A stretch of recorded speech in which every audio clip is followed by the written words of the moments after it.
नमस्कार श्रोताओं, इस वक्त आकाशवाणी वाराणसी और विविध भारती वाराणसी से बातचीत के लिए हमारे साथ हैं विभा वैद्य। आप सृजनशील हैं और बहुत कुछ अभिरुचि है आपकी संस्कृति में, पर्यावरण में और समाज सेवा से जुड़ी हुई हैं। आप बहुत ही सक्रियता के साथ तमाम कामकाज में आप लगी रहती हैं। विभा वैद्य जी, आप हमसे मुखातिब हैं। बहुत बहुत स्वागत आपका और नमस्कार। नमस्कार और धन्यवाद, आपने कांटेक्ट किया जी।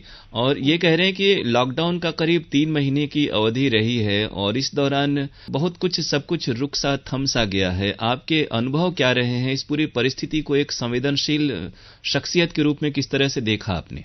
लॉकडाउन पीरियड में मैंने ये महसूस किया कि एक अलग सी शांति को हमने महसूस किया। बाकी चारों तरफ जैसे आवाजें कम थी, ट्रैफिक ये सब नहीं चल रहे थे और हमने देखा कि प्रकृति से बहुत लोग रूबरू हुए।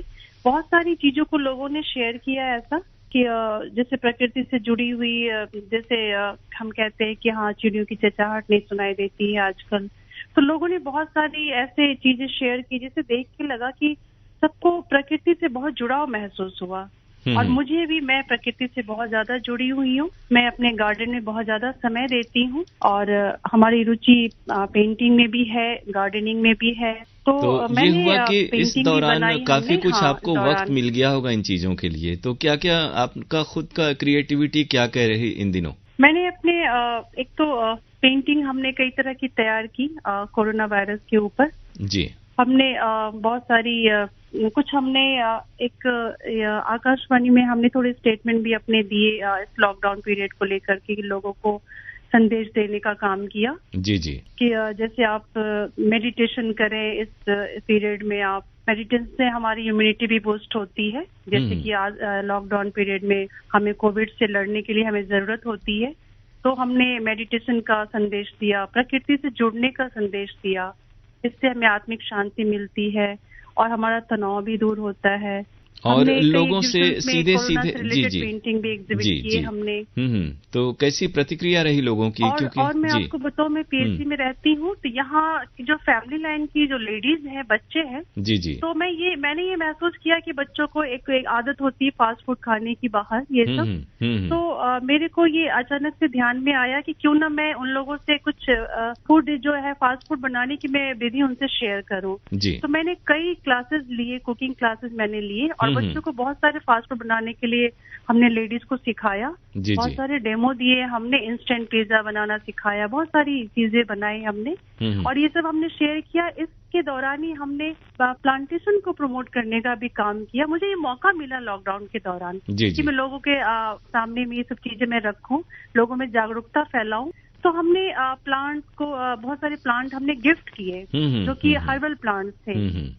जैसे अजवाइन के पौधे थे, एलोवेरा है और भी बहुत सारे प्लांट्स हमने गिफ्ट किया। और पॉट, हमारी पेंटिंग में रुचि है तो मैं पॉट पेंटिंग बहुत करती हूँ। तरह तरह के गमले हमारे बहुत रंगे हुए होते हैं, तो हमने तरह तरह की आकृति बनाकर गमलों को भी उसके साथ हमने प्लांट को दिया ताकि लोगों में वो रुचि आए कि घर को भी डेकोरेट करे। प्लांट तो रखना है, लगाना ही लगाना है, पर गमले सुंदर होते हैं, हमारा घर भी सुंदर होता है। तो हमने एक साथ कई चीजों को का संदेश देने का काम किया कि आप प्रकृति से जुड़े, प्लांटेशन को प्रमोट करें, कुकिंग अपने घर पे ही करें, घर की चीजें बनी हुई खाएं। तो ये सब चीजें बहुत अच्छा लगा, ये चीजें हमने शेयर की। हमने यहाँ पीएचसी में बहुत सारे मास्क बनवाए लोगों को बांटने के लिए और हमने अपने हाथों से बांटा। हमने बाहर खाना भी बांटने का बहुत काम हुआ हमारे यहाँ। करीब 20-25 दिन चलता, जब तक 20-25 दिन नहीं, जब तक लॉकडाउन रहा तब तक खाना यहाँ से वितरण होता रहा, यही बन जाते थे। तो लॉकडाउन के दौरान ये सब एक्टिविटी चलती रही, हम सब मिलकर ये काम करते रहे।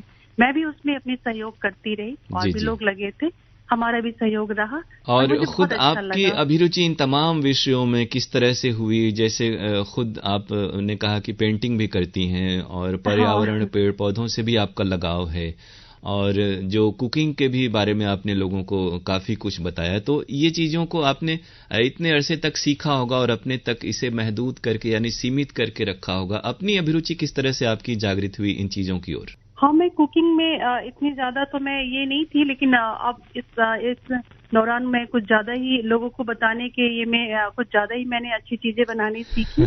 जी। तो ये फायदा रहा। और अब मैं हमारा प्रकृति से जुड़ी हुई संदेश भी हमने देने का काम किया, जो लोगों के बीच में नहीं कर पाती थी। जी, तो जी। इस बार मुझे मौका मिला, लोगों को जागरूक करने के लिए हमने लोगों के बीच संदेश देने का भी काम किया। बुलाया हमने सबको और सोशल डिस्टेंसिंग का ध्यान रखते हुए उन लोगों को जागरूक करने का प्रयास किया। और कोरोना वायरस से लड़ने के लिए जो भी चीजें हमें सावधानियां बरतनी है, जो गाइडलाइन के अंदर आती है, सब चीजों को शेयर भी किया। जी, जी। और पेंटिंग आपकी काफी अच्छी रहती है और पेंटिंग में आपका एक अपना अलग ही पेंटिंग आपका नजरिया है उसमें। तो ये पेंटिंग क्या आपने प्रोफेशनली या फिर करियर वाइज सीखा हुआ है कहीं से? नहीं, मेरी हॉबी है, मैं अपने आप से ही करती आई हूँ। जी, जी। बचपन से ही करती आई हूँ मैं, हॉबी है हमें। और बनारस से भी आपका जुड़ाव रहा है, कला संस्कृति और आस्था की नगरी है बनारस, लेकिन काफी कुछ इन दिनों जैसा आपने कहा कि थमा हुआ सा है। तो इस शहर को किस तरह से मिस करती हैं, यहाँ के लोगों से किस तरह से जुड़ी हुई हैं आप? बनारस को मैं सबसे ज्यादा मिस करती हूँ और अब तक के जीवन में मैं जहाँ कहीं भी गई, जितना जुड़ाव मेरा काशी से रहा उतना जुड़ाव कहीं नहीं रहा। जी, और हमेशा यही महसूस करती हूँ कि मुझे एक दिन तो जाना ही है बनारस। ऐसा नहीं लगता है कि मैं इतने दिनों से बनारस को छोड़कर आई हुई हूँ, बहुत ही जुड़ गई हूँ। और काशी को एक अलग नजरिए से हमने देखा। जी, जी। तो मेरी समझिए कि मेरे मन की एक उपलब्धि है ये। जिस तरह से काशी को मैंने समझा है, मैं आध्यात्म से भी जुड़ी हुई हूँ। मैं ब्रह्मा कुमारी संस्थान से जुड़ी हुई हूँ। तो आध्यात्म में भी रुचि मेरी बढ़ रही है। जी। तो इस नजरिए से मैंने जब काशी को समझा तो मेरा जुड़ाव और भी ज्यादा हो गया। जी, जी। और मेरी इच्छा है कि मैं उन चीजों को समेटकर मैं एक लोगों को मैं बताऊं काशी का आध्यात्मिक महत्व अपने नजरिए से, जो मैं अभी कम देखती हूँ। तो हिस्ट्री उसकी सब बताते, सब कुछ बताते, लेकिन एक आध्यात्मिक परिप्रेक्ष्य में जो काशी का महत्व है, जिसे महसूस करके और बिल्कुल निजी तौर पर जो मौलिक अनुभूति हो, सोच हो, वो लोगों के सामने आप लाना चाहती हैं। और खासतौर से कोई भी चीज जब आदमी उससे दूर होता है तो उसके बारे में अधिक एनालिसिस करता है, उसकी खूबियां बाद में पता चलती हैं। तो अब जबकि बनारस को एक अरसे से आप थोड़ा सा दूर हैं, मतलब भौतिक रूप से, और आजकल तो सोशल मीडिया वगैरह का दौर है और काफी कुछ पढ़ते लिखते देखते सुनते हुए हम इस शहर से भी आप जुड़ी हुई होंगी। तो क्या क्या इसकी खासियत आपने महसूस की और यहाँ के जो स्थितियां हैं उससे किस तरह से अभी भी जुड़ाव आप महसूस करती हैं? काशी में मैंने देखा कि वहाँ लोगों की एक आस्था है मंदिर में जाने की, परिक्रमा करने की, ये सब जो आस्था है। तो मैंने मेरा ये रहता है कि आखिर इसके पीछे का क्या कारण है, इतनी परिक्रमा करना, इससे हासिल क्या होता है। जी, जी। तो मेरा मंथन इस पे चलता रहा और काशी में बहुत मंदिर है। तो थोड़ी बहुत मुझे स्टडी करने का मौका मिला, ज्यादा तो नहीं, पर इसी लॉकडाउन में थोड़ी मैंने स्टडी की। मुझे ये पता चला कि काशी में जो काशी विश्वनाथ जी का मंदिर है, उसकी मेन फाउंडेशन जो है, उसकी संरचना एक इस आधार पे हुई है कि एक शरीर की संरचना जिस तरह से होती है, जैसे हम कहते हैं 72,000 नाड़ियां होती है, इसमें चक्र होते हैं, तो इस तरह से उसकी फाउंडेशन में ऐसे इस तरह से कंस्ट्रक्शन हुआ है और उसमें ऐसे प्रकोष्ठ बनाए हुए हैं जो कि काउंटिंग करने से 72,000 गिनती में आते हैं। और भी तरह तरह के जितने 108 का महत्व है, जैसे शरीर में चक्र का महत्व है, तो वो सब उसमें एक इस तरह से कंस्ट्रक्शन किया गया है। मैं बहुत डिटेल्स में आगे बता पाऊंगी। जी, जी। तो मुझे ये बहुत अचरज हुआ जानकर। और भी काशी में और परिक्रमा के आगे ये देखिए कि पंचकोशीय परिक्रमा है, बिल्कुल, तो 84 कोस है। तो इसका क्या महत्व है, मैं जब भी जानने की कोशिश की, मैंने हाल में वहाँ से मैंने डिटेल्स भी मंगवाया बनारस से। जी, जी। बिल्कुल कुछ ही दिन की बात है। तो डिटेल्स में मुझे सिर्फ यही बताया गया कि ये मंदिर है, वो मंदिर है, यहाँ जाते हैं, वहाँ इस तरह से करते हैं, लेकिन कारण नहीं समझ में आया। अब मैं अपने मन से मुझे ऐसा लग रहा है कि जैसे आध्यात्म में जैसे पंचकोशी का महत्व होता है, एक स्थूल शरीर के अंदर, सूक्ष्म शरीर, उसके अंदर भी कोश, कई कोश होते हैं। जी। मैंने थोड़ी थोड़ी स्टडी की है। तो उस आधार पर जाकर हम आध्यात्म के एक ऊंचाइयों पर पहुंचते हैं जा करके, जहाँ से हम कहते हैं कि परमात्मा मिलन जब हो जाता है तो कुछ भी नहीं रह जाता है। तो वो 5वां पड़ाव आती है। तो मुझे ऐसा लग रहा है कि कहीं न कहीं इसके पीछे का कारण ये होगा। ऐसे ही 84 कोस है। मेरा मानना है कि 84 जन्म इंसान की होती है पूरे सृष्टि चक्र में। इसके पीछे का भी रहस्य जरूर इससे जुड़ा हुआ है। बिल्कुल, यानी कि इस बड़ा ही रहस्य और रोचक है काशी का इतिहास और इसके बारे में जानना, और यही रहस्य और रोमांच है लोगों को, जो कि देश के ही कोने कोने से नहीं बल्कि विदेशों से भी लाखों की तादाद में सैलानी काशी की ओर खींचे चले आते हैं। और जी, काल भैरव के दर्शन पहले करते हैं, मैंने सुना है। हाँ, परंपराएं यहाँ पे इसी तरह से हैं। इसका भी मुझे रहस्य नहीं समझ में आया, पर मुझे ऐसा लगता है कि हम जब परमात्मा के पास जब हम पहुँचते हैं, जी जी, तो उससे पहले हमें धर्मराज के सामने हमें सामना करना होता है, अपने कर्मों का हिसाब किताब। मुझे लगता है ये भी जुड़ा कुछ इस तरह के संदर्भ में है। बिल्कुल, यानी कि अध्यात्म में अभिरुचि आपकी इस हद तक बनारस में रहने और बनारस से जुड़ाव के कारण ये स्थिति अभिरुचि उत्पन्न हुई है आपकी। बिल्कुल बिल्कुल। तो और इसमें ये तो जरूर है कि आजकल की आपाधापी के दौड़ में, लॉकडाउन से पहले की जो स्थिति थी, आपाधापी दौड़ भाग, और हर कोई इतना व्यस्त रहता है, और मोबाइल एक ऐसी चीज आ गई कि जितना भी वक्त रहता है लोग उसी में देखते रहते हैं। तो ये लॉकडाउन ने ये वक्त दिया आपको और बहुत सारे लोगों को कि फिर से इन चीजों की ओर देखा जाए, जिनको कि हम आमतौर पे इतने वर्षों से जिसकी अनदेखी करते आ रहे हैं, जिन्हें मिस करते आ रहे हैं। और क्या क्या हॉबीज हैं, कुछ हमारे श्रोताओं को आप लिखती पढ़ती भी हैं, कुछ सुनाएंगी तो अच्छा रहेगा। अभी तो मैं म्यूजिक में भी हमारी चल रही है प्रैक्टिस भी। जी जी। और कुछ लिखती पढ़ती भी रहती हूँ मैं। जी, मैं गीत ही गुनगुना देती हूँ। हाँ। एक प्यार का नगमा है, मौजों की रवानी है, जिंदगी और कुछ भी नहीं, तेरी मेरी कहानी है। एक प्यार का नगमा है, मौजों की रवानी है, जिंदगी और कुछ भी नहीं, तेरी मेरी कहानी है। यानी बहुआयामी प्रतिभा की धनी है आप। पेंटिंग हो, लेखन हो, या गायन हो, गीत संगीत हो, गार्डनिंग हो, कुकिंग हो, तो इतना कुछ आपने विभा वैद्य ने समेटा हुआ है अपने भीतर। तो कैसे वक्त निकाल लेती हैं इन तमाम चीजों के लिए आप? हाँ, ये तो है कि मैं हर समय एक्टिव रहती हूँ। बहुत अर्ली में उठती हूँ मॉर्निंग में। जी जी। हमारी रूटीन में 4 बजे उठना है। तो मॉर्निंग में वॉक भी कर लेती हूँ। वॉक करने के दौरान मैं सारे प्लांट्स को देख लेती हूँ, सब जगह उस पे नजर डाल लेती हूँ। उसके बाद थोड़ी संगीत पे समय दे लेती हूँ मॉर्निंग में। फिर उसके बाद ब्रेकफास्ट के बाद मैं थोड़ा लिखने पढ़ने का काम करती हूँ। दोपहर में पेंटिंग ये सब है। पेंटिंग करना हो तो पूरी पूरी रात भी मैं जग जाती हूँ। तो मैं हर में माइंड में मेरा चलता रहता है कुछ भी, हर चीज को, सब पे नजर भी डालते हैं। और मैं हमेशा चलती रहती हूँ घर में, इधर उधर। तो मैं सब पे नजर रखती हूँ। चारों तरफ हमारे प्लांट्स भी केयर होते रहते हैं, आइडियाज दिमाग में चलते रहते हैं। एक्टिव शुरू से हूँ मैं। जी जी। तो इस तरह से मैं सभी चीजों पे टाइम दे पाती हूँ मैं। तो विभा जी, आपने हमसे बातचीत की और आप बनारस से जुड़े अपने अनुभव और लॉकडाउन के जो तजुर्बे आपके रहे वो हमसे शेयर किया। और अब चलते चलते अपने सुनने वालों को शोर फिल्म का ये गीत जो आपने गुनगुनाया वो भी हम सुनवा दे रहे हैं। बहुत शुक्रिया आपको कह रहे हैं। नमस्कार। नमस्कार आपको भी और धन्यवाद बहुत बहुत।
कहानी है, एक प्यार का नगमा है।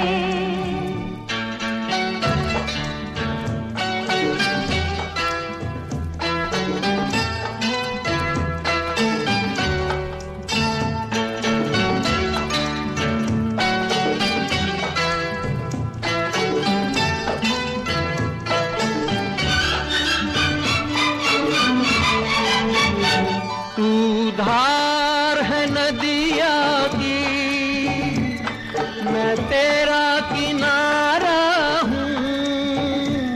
तू मेरा सहारा है, मैं तेरा सहारा हूँ। आँखों में समंदर है, आशाओं का पानी है। जिंदगी कुछ भी नहीं, तेरी मेरी कहानी है, एक प्यार का नगमा है।